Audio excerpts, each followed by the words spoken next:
So recently, the Nintendo Switch 2 just got announced, and that announcement threw me all the way back to my secondary school days, where I'd spent so much time in the office of one of the Reverend Brothers just playing FIFA on his Nintendo Switch.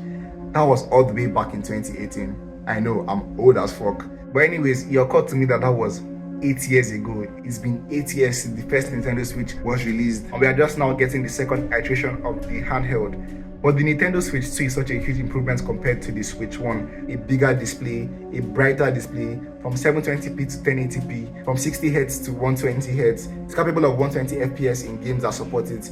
Way better Joy-Cons, a way better dock, and there is just a general consensus in the community that this is a near perfect upgrade from the first Switch 1. The only complaints will be that the screen is still LCD and the price is also kind of high, not just for the console itself, but also for buying games for the console. But I digress. My main point here is that the excitement and the hype is real. I can feel it, it's so tangible. And it's just because of how much of an improvement it is. It's just so much better. They really took their time and sat down and made sure that they made it a noticeable upgrade. Kind of how it was between the PS4 and the PS5. And I just wish smartphone manufacturers would take a similar approach.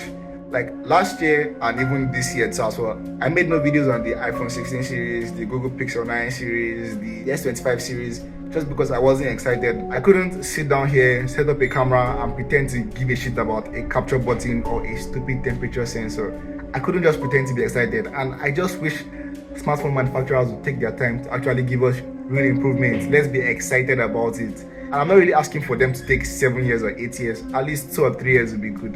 The Nothing Phone 2 was released like a while ago, and they've not released the Nothing Phone 3, and I like that. They're just taking their time to actually make Nothing Phone 3 a good phone. Other manufacturers should think about that. Don't just give us the 16 Pro and the 15 Pro and there's no difference, bro, except for a capture button, bro. That shit's ass. Yeah, so sometimes I kind of wish the smartphone industry was kind of a little bit more like the console industry. Not exactly, but just a little bit more. Melvin out.